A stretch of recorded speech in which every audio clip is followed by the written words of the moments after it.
In this video I'll go over a few simple building tips to help new builders make stronger and more efficient bases in Rust.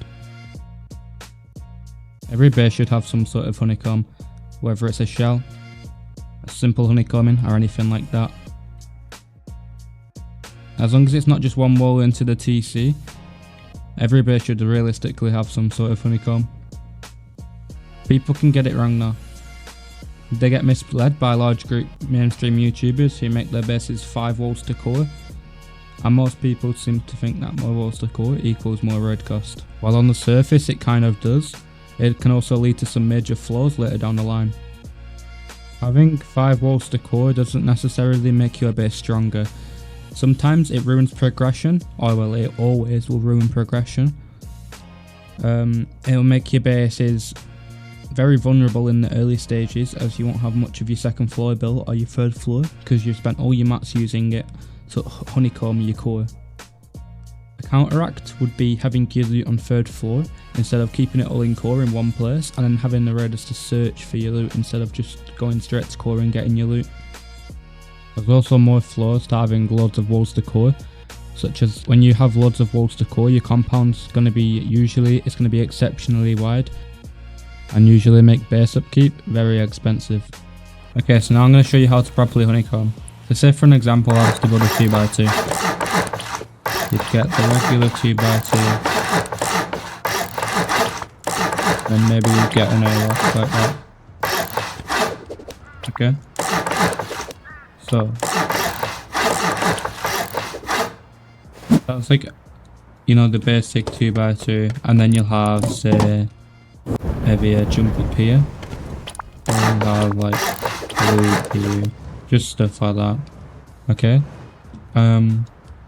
so you'd want to honeycomb it like according to whatever. So you don't want to do square honeycomb, as this makes it really expensive. This is 3 walls compared to the triangle where it's 2 walls. The square honeycomb is very expensive, and triangle honeycomb's cheaper. You want to get only 1 layer of honeycomb realistically like that, and if you wanted to you could also honeycomb these corners in to make it so it's not 1 wall and 1 door to core. Basically honeycombing is just putting another layer onto your core, onto your second floor and onto your third floor, pretty much just all around your base. You could maybe build this in here, and then the second floor you could have like a loot room here. Then this is on your honeycomb. And just stuff like that. So yeah, so this is what I mean by it's fine to have more than 2 walls to core if it's on like a 4x4. So you have your 4x4.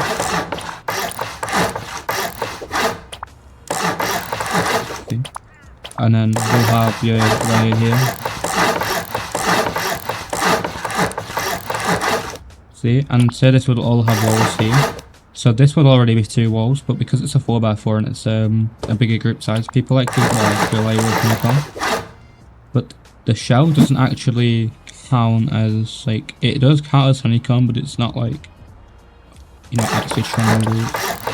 It's not going to make your compound very wide, etc. So you just want to honeycomb the outer layer. Just imagine this is, I don't know, a bigger layer of square.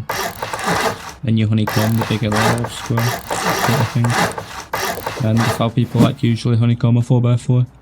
Or they do it like this, and then they get like a freehand that honeycombs it like that sort of thing. So it's fine on stuff like that, but you never want to honeycomb the 2x2. You never want to honeycomb like stuff like this, and all that's honeycomb. Because if you just imagine like this normal 2x2 with honeycomb for an example, you can easily get like a little wide gap here. You can get a wide gap here, whatever. And you could probably like wrap it around with a seawall, which I'll come later on into the video with. But if this was just a bunch of honeycomb, all this was honeycomb. Like, maybe click all like that. You know, it's just so overly expensive. And this is only an extra layer of honeycomb. So you can see that is just one wall extra. And you've added a full ring just like that over it.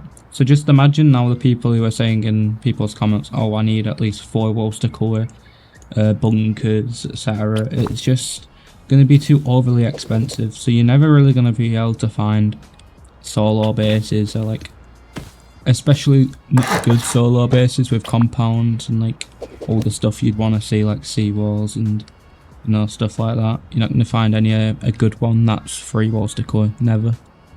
You might be able to find snowball bases that are 3 walls to core. That is completely fine. But you're not going to find a monthly base with a compound and a seawall for 3 walls to core, and that's not going to be as good as something you could make with 2 walls to core. And this is what I mean. I'll load a base up and I'll show you what I mean. This is a decent base. So I'll show you what I mean. So this is more like a 4 to 6 man base. As you can see, it's only 2 walls to core. But this is only for early game stages. So you'll have your loot here for early game, maybe the first day. And then you've got somewhere up here you can spread your loot out there. Or here's like main, here's battery, and then here's main living. So this is where you put your loot, because if I'm raiding this base with 0 knowledge on how to lay it out, I wouldn't think, right, let's blow right here. I wouldn't think to do that. I would think, let's get somewhere like right here probably, because that's 2nd floor and core. You wouldn't think to raid 2nd floor and 3rd floor, because then you won't get core, you know. That's why having your loot on 3rd floor kind of makes it hard to raid. And when the raiders do blow into the 2nd floor, just like that, they're probably amping it up just like this. They'll get all whatever loot is in here. They might even just think, right, that's enough, that's all the loot.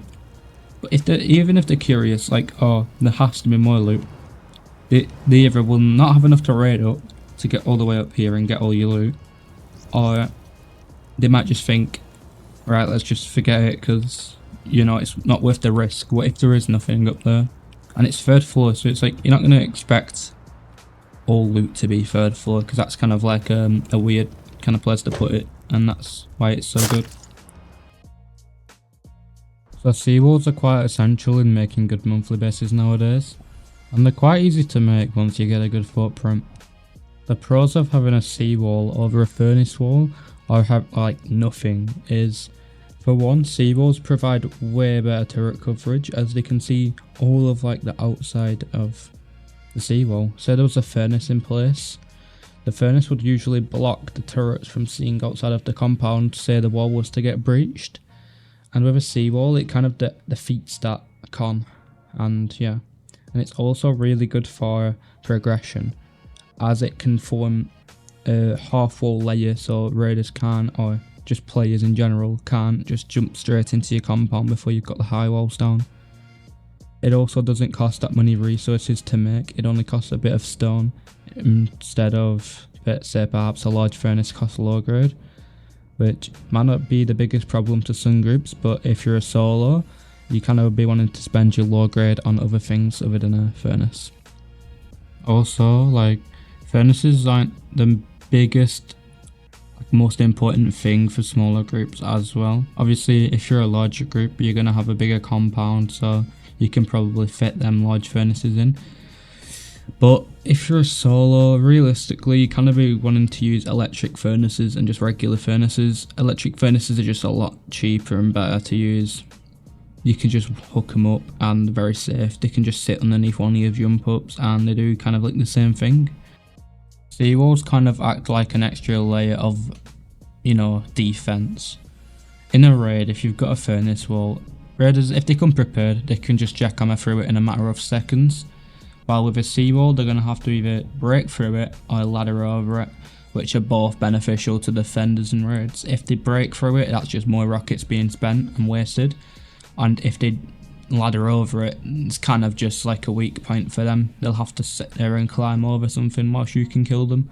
So yeah, it's kind of just way better than the furnace wall. just for the sake of the turret seeing more, it's not as, you know, easy to break, and you get better defense out of a seawall. So I would definitely start using seawalls if you've not already. I'll show you how to do like a simple one, but it does like vary between different like footprints and bases. Like you're not going to be able to get it and every single footprint, you're going to have to mess around with it a little bit, but I'll show you. Okay, so I've just got a regular 2x1 footprint. I'm not going to try my best to make it a good footprint by any means. I'm just going to show you how a seawall would work. So, say this was for a base like this. Yeah, just like this. You don't want a seawall to come off your wide gap. So, say you had a wide gap here, like that. You don't want to do build it out more and then build a seawall like that. No. Because that is going to make your compound extremely wide. They work like that for larger groups. So if you're a large group, after you've done your China wall, then after you've done your China wall, then you'll seawall. So that's your China wall, it's very scuffed. And then you do your seawall after that. And then you want to make sure it like joins up around. And then that basically means that for larger groups, you can ping wall off them. So if you're building a massive clan base, you want to build your seawalls like this, so you can just ping on top of them, no fences or anything. Just so if you do get raided, you can start ping walling off them, just like that. But I'm showing you mainly for a small group because that's the group size that I do. Okay, so say you had your wide gap on this side.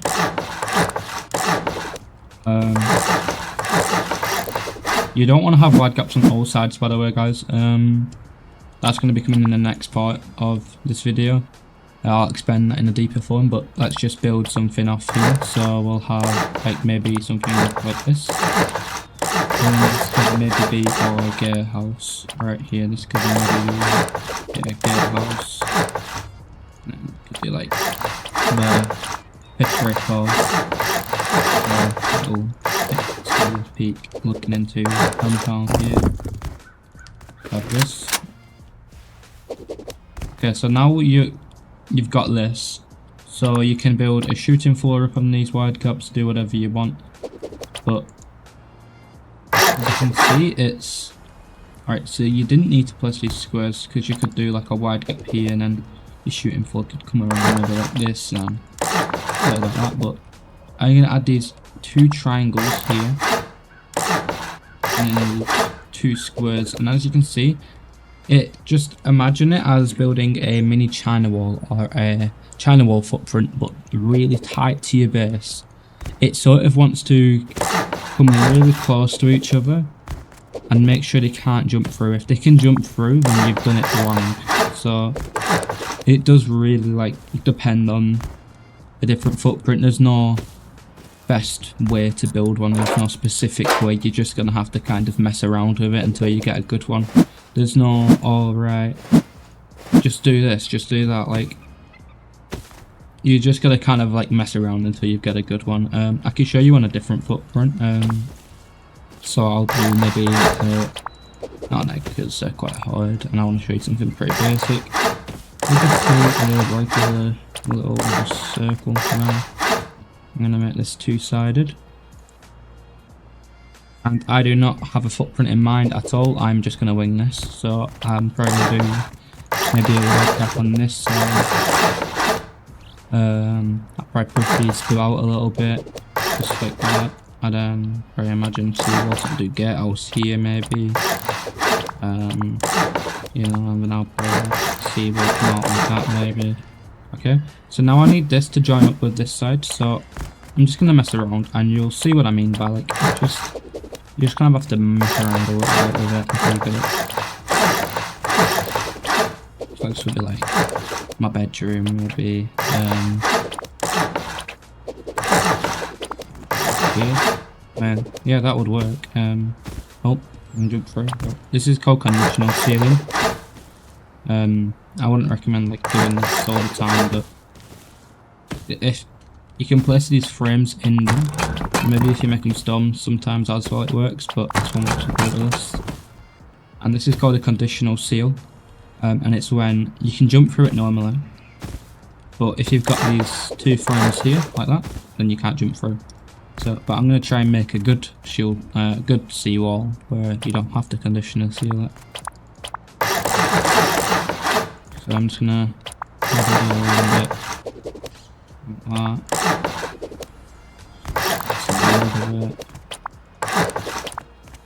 Or maybe I should just try and take this one off.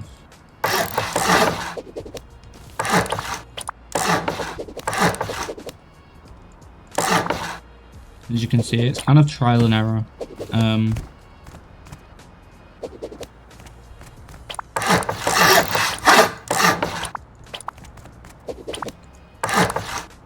I'm also not the best guy at making footprints. I usually spend quite a while trying to even build one that works. So, I might not be the best person to show you this real quick. Oh, and I've seen 2 good farms away. So, as you can see, this works. You can see that works. You're not able to fit through that, and then it's a seawall. But okay, so this is also another thing that you might encounter when doing seawalls. If you've got a foundation that goes out and it's like this kind of defeats the purpose unless you do a floating seawall, which is pretty bad. It can work for smaller groups, like solos or duos maybe, because there might not be nothing else you can do on the footprint or that base, but realistically I'd try and find a counter. But you should try and avoid making your seawalls floating, as they can crouch under it on certain terrains, and if you've got anything on it, it's just not going to have enough slack. But yeah, realistically, like if you can choose to put a foundation, put a foundation. And as you can see here, this kind of defeats the purpose, because like see here, you can't jump over it, and that's really good. In a red defense here, they can kind of just jump straight over it. So what you want to do is you want to box this off like that, and then now you can't jump over it, so you just want to box it off and do something like that. What I like to do is I like to open this, and then you can put some traps underneath here, like a shotgun trap or something like that. Might catch the raiders off guard when they're running through your compound. And yeah, it's like pretty much the basics. Also, I would recommend not having your full shooting floor built up off the seawall, because just imagine a raider breaks into your seawall, that whole shooting floor is coming down with it. It's not very good, and the stability is going to be kind of good. So yeah, I wouldn't recommend doing that, but that's pretty much just the basics of a seawall. And yeah, in this next segment I'll teach you how many wide gaps you should have in your base, how to build wide gaps, and what wide gaps do. Okay, so wide gaps basically, they just give you peaks onto your shooting floor and maybe your roof sometimes. So I'm going to show you a good example of wide gaps. Let me find a base just pure wide gap so we can get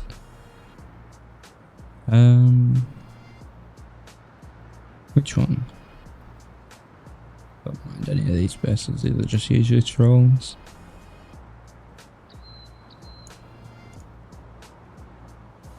I'll just load this one in. So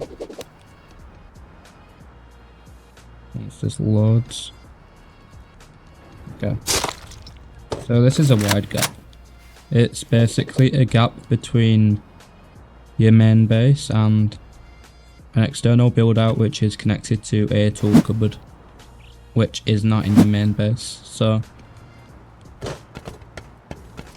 these are pretty easy to make, and most bases have them. I'm assuming you know what wide gaps are, but if you don't, I can show you how to build some of them, like the basic ones, and like what they do. So let me just wipe the island, and I'll tell you what wide gaps do. So what wide gaps do is they allow better peaks for red defense, they give better stability to your shooting floor, and overall they're just kind of like a necessity that everyone needs.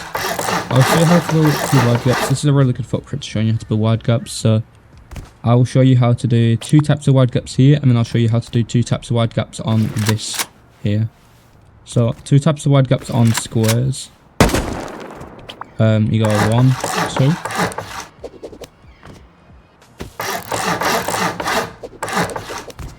And then right here, this is a wide gap.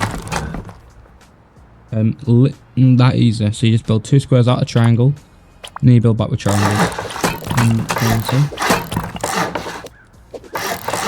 Basically like that. And then boom, you got a triangle. Like you got a triangle wide gap. So this is called a triangle wide gap. I'll now show you how to build a square wide gap. You can build either 3 or you can build 4 out.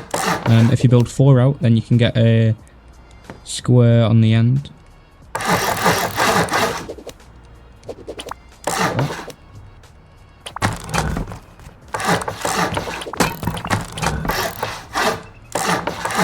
You can see that's a square wide gap, and then you've got the square here. And if you build square out, you get a square wide gap, but you get a triangle on the end. Why can I not destroy this twig? This is so annoying.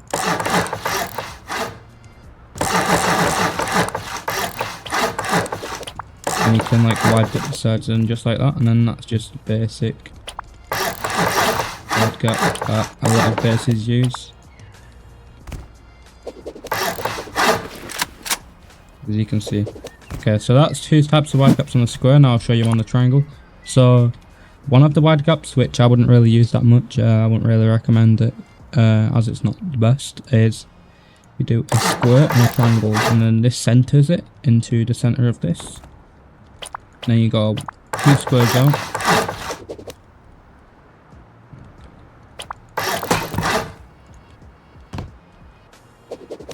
And then obviously like this is meant to be a triangle, but you can do this here, which kind of is bad. Like it only kind of works on like your roof, and it's not really a good wide gap. The way it works is it's just like this, and it leaves like a big gap here, which is why it's on why it's a bad wide gap, and it doesn't really work as much. It's also like kind of leaves you exposed when you're running around your roofs, as it's not connected to here. Because if it was connected to here, you could get up to here and not get shot from the outside. But because it's the wide gaps on the outside, you can get shot. But this is kind of like a bad wide gap, and I wouldn't recommend using this. And the good wide gap for this is you have to center it like this. So you have to go 1, 2 square, and then that's how you center it properly. And then you do 2 squares out, and then a corner at the end, and then delete all that. And then you gotta do a full half moon, triangle, square, and then 2 triangles just like that.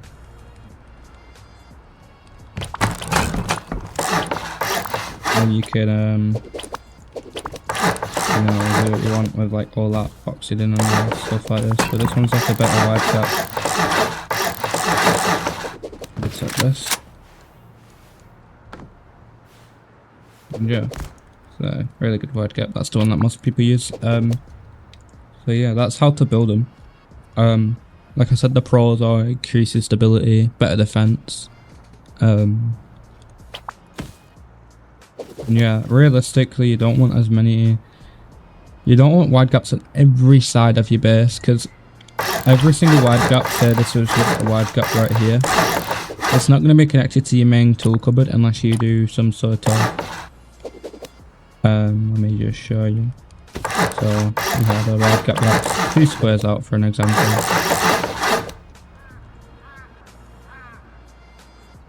You're not gonna have, say this is like your main base, say you had like a 2x1 or something. This isn't going to be connected to your main tool cupboard, so this is your main tool cupboard, right here, you can put it here. It's not going to connect unless you reconnect it like this, which it only works on some wide gaps. Or you have an external PC, which comes off your gatehouse and enters like this.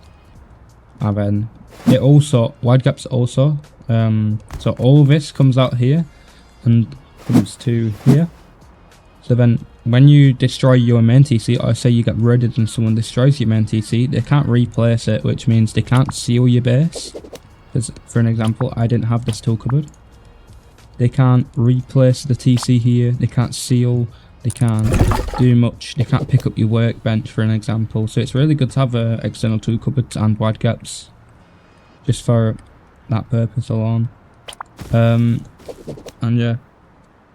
So I'll probably, if you like, I'll do a bare minimum video eventually and teaching you how to put external tool cupboards and stuff. I don't know if teaching wide gaps was necessary for this video, but I'll put a timestamp in to show you and where it is if you don't want to learn how to build wide gaps because you already know or something. But yeah, but that's kind of like the basics. And if you've got wide gaps on every side of your base instead of a wide gap, because they're just going to be horrible for progression, because you'll have to build an external tool cupboard for every single one. You'll have to do a build out for every single one, and overall it's just not going to be worth it, and it's going to be very expensive to get. So yeah, that's realistically why you shouldn't want it on every side. But yeah, thank you all for watching. It's very appreciate you liking and maybe subscribing. So shout out to Stinky Toes for helping me with this video. If you're not already in my Discord, join. It's in the link in the description, and I will always help you and talk to you if you need help with building or anything like that. You should also join my other Discord, Sanctum Builds, where we teach new builders on how to improve, and we don't have a toxic environment, and we try to help as many people as we can.